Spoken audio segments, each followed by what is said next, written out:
Arr, Pirate fans!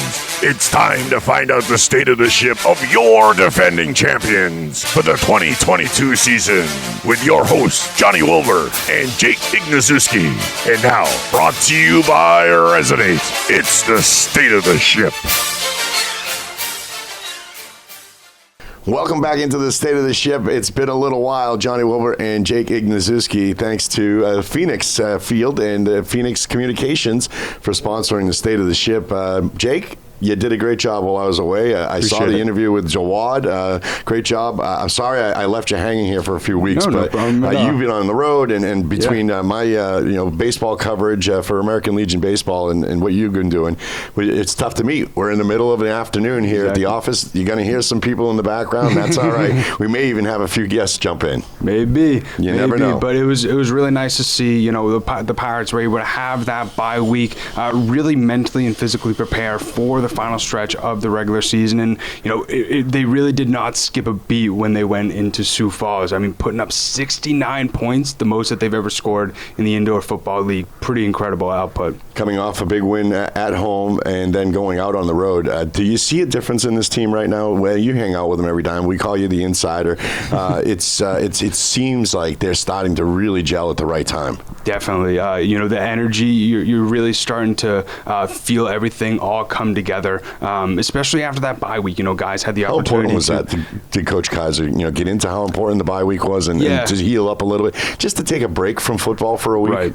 Yeah, it was just huge for guys to be able to rest their bodies, especially for some guys who were on the IR, to be able to come back, rehab, and also for guys to be able to be back with their families for Father's Day as well, which is so important. And, speaking on sort of like the energy of the team, we saw everybody really cheering each other on during this game against the Storm, and you're really starting to see the chemistry, in my opinion, at its peak since we started the season, and I believe it's at the perfect point in this final stretch of the regular season. Yeah, when you score 69 points and you hold your opponents to less than 50, there's a good margin there.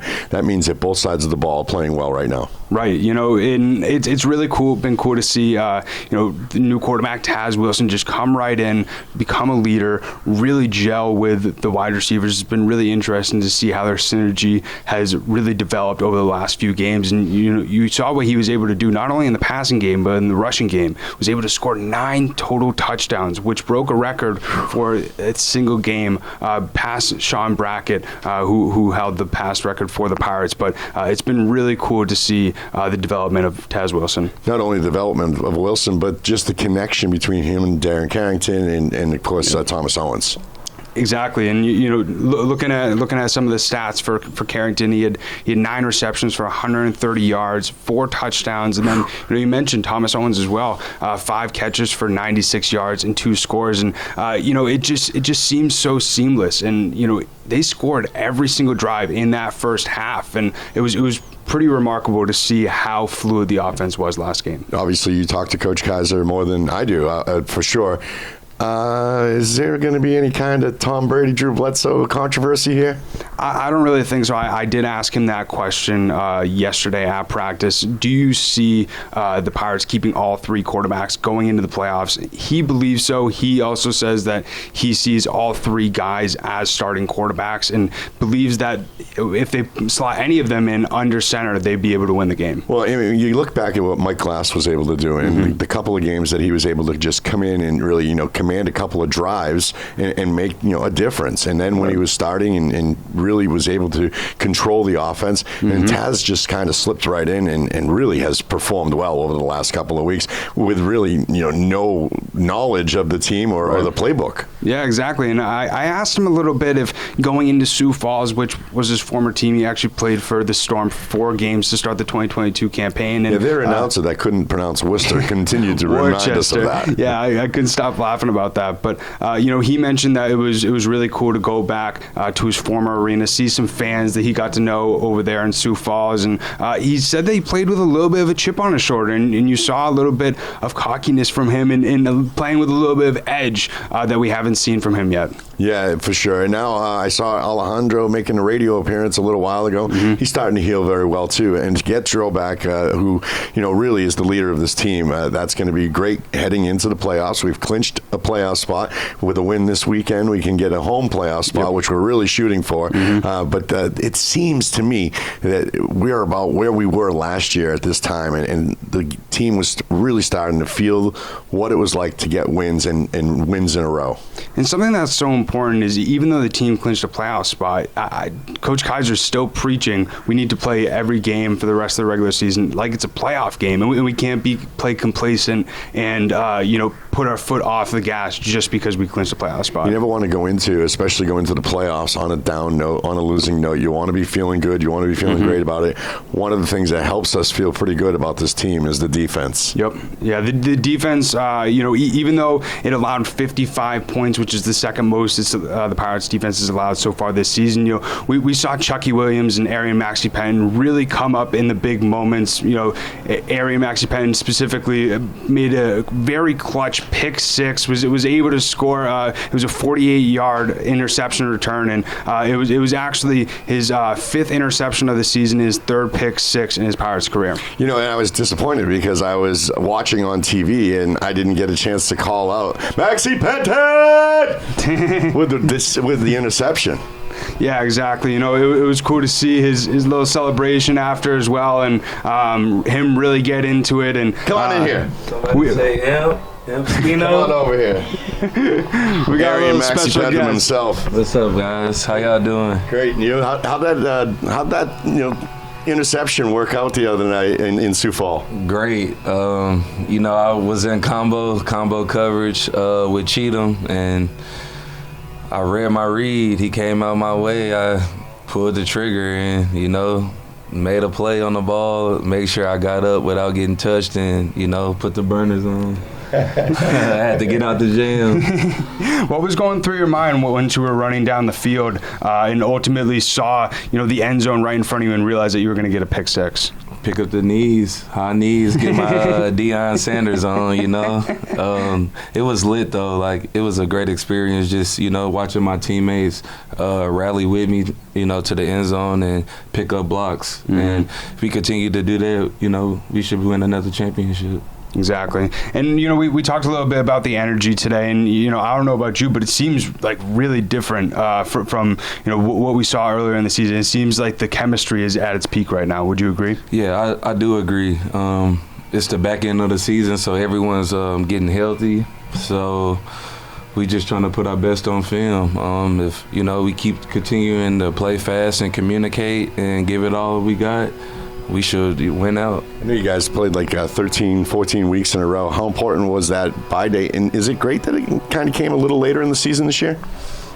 I don't know how it comes, but the bye weeks are always great. Especially, like you said, 13 weeks straight takes a big toll on your body, especially in the arena. It's very different from outdoors, but it was great for me. I could speak personally. I needed it. That's why I came out real fresh and, made a great play and scored a touchdown. Moving forward, we should, be on go. All cylinders moving and everyone's healthy. Just stacking those bricks so we could be the best we could be. That's the way to do it. We won another championship. Yes, sir. 2 for 2. Exactly. Appreciate it, Am. Thanks, guys. Thanks, Am. Keep killing out there. Yes, sir.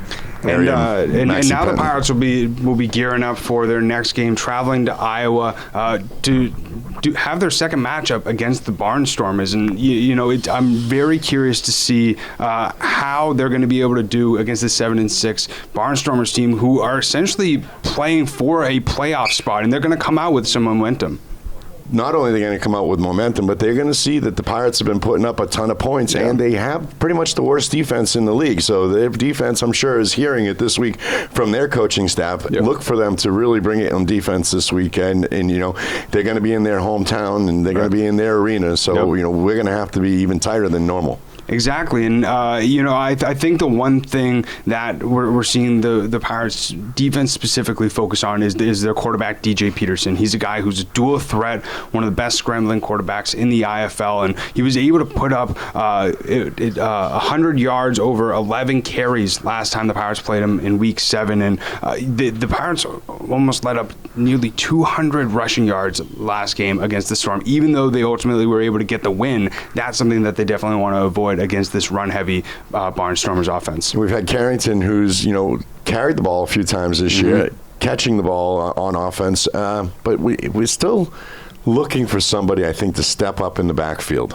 I think so too, and it's been cool to see Dedrick Thomas really step up a little bit. But we didn't see him really have too much action last week against the Storm. Maybe we'll see that a little bit more against the Barnstormers. Is that a reaction to Taz being able to run the ball so well? I don't know, honestly, just because Dro and Mike Glass both do have that ability as well. And you were able to see... I do think they tried to hold Dro back a little bit this year on the runs. It seems as though Glass was maybe taking the ball a little bit more himself. Taz is taking the ball a little bit more himself, where Dro was, trying to be a little bit... I don't know if they were more reserved with Alejandro, but he didn't seem to be carrying the ball as much as he had in the past.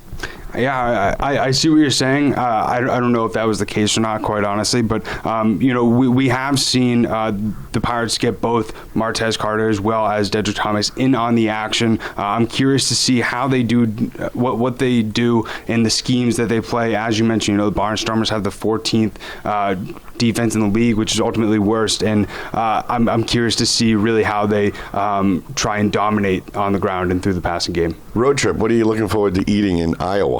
Corn? Yeah, I don't know. Quite honestly, I'm gonna have to look on what is it, Yelp? I'm gonna have to look on Yelp to see if there's any good potatoes. Get some French fries out there. Yeah, I guess we're gonna have to try and get some French fries. I've never gone to Iowa, but it's pretty crazy. Why would you? Yeah. Quite honestly, I don't know. But why would anybody go to Iowa? Now I can say that I've gone to both Dakotas, which I never thought I would ever be able to say that. There you go. Hey, you know what? You're traveling around. You're doing a great job. Exactly. Keep up the good work. Thank you. We'll come back with the state of the ship after a trip to Iowa. Exactly, and kind of like the message that Coach Kaiser has said throughout this season, our plan is to go 1-0 each and every single week. But that's our plan, and we'll be right back next week to keep you guys updated on what's happening with the Massachusetts Pirates. We greatly appreciate everybody tuning in each and every single week. If you have not yet, make sure to subscribe on whatever audio platform that you're listening to. We also post a video version on YouTube, so you can subscribe over there.